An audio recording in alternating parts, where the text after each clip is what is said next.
Tu as déjà eu l'impression que ton argent s'évaporait, tu ne dépenses rien de fou, tu fais attention. Et pourtant, à la fin du mois, plus rien.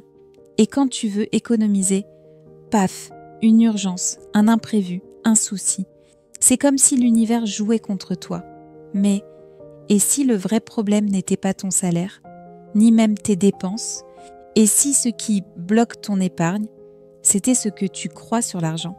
Aujourd'hui, je vais te montrer 3 croyances invisibles qui sabotaient mes économies et qui peut-être freinent aussi les tiennes, sans que tu le saches. Pendant des années, j'ai cru que je n'étais pas faite pour économiser.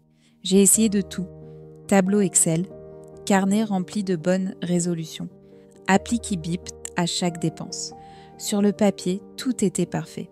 Dans la vraie vie, un fiasco. Chaque fin de mois, même résultat, à sec. Je me disais, je suis nulle avec l'argent, c'est comme ça.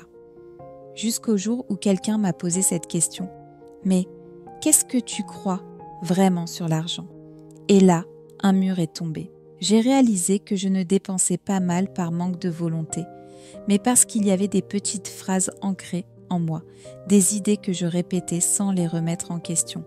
Et tant que je les croyais, impossible d'avancer. Croyance 1. Je ne sais pas gérer. Cette phrase, je l'ai entendue dans ma tête pendant des années. Chaque fois que je ratais une échéance, que j'achetais par impulsion ou que je paniquais devant mes comptes, elle arrivait. Automatique. T'es nul en finance. C'est pas ton truc. Et je finissais par y croire. Je me voyais comme une émotive, incapable de planifier. L'argent, c'était pour les gens froids, rationnels, logiques. Pas pour moi. Mais tu sais quoi? Cette croyance m'a enfermée dans un rôle, celui de l'incapable. Et quand tu penses que tu ne peux pas, tu n'essaies même plus. Tu remets tout aux autres. Tu laisses tomber. Et pourtant, si tu sais t'occuper d'une maison, gérer des enfants, jongler entre boulot et vie perso, alors tu peux apprendre à gérer ton argent. Ce qu'il te faut, ce n'est pas un diplôme en économie, c'est juste une chose, te faire confiance. Croyance 2, économiser, c'est pour ceux qui gagnent bien. Celle-là, je l'ai répétée comme un mantra. Je gagne pas assez. Quand j'aurai un meilleur salaire, je commencerai. Mais surprise, il ne restait jamais rien. Et un jour, une femme m'a dit « Épargner, ce n'est pas attendre qu'il reste, c'est se choisir d'abord. » J'ai pris ça comme une gifle douce. Mais c'était vrai. L'argent, il y en a toujours pour quelque chose. Un anniversaire, une urgence, un petit plaisir, une facture oubliée. Mais jamais pour toi. Alors j'ai décidé d'inverser les rôles. J'ai commencé à mettre de côté 3 € par semaine. Pas pour la retraite, pour moi. Et tu sais quoi? C'était petit, mais c'était à moi. Et au bout de quelques mois, j'ai senti une sécurité nouvelle.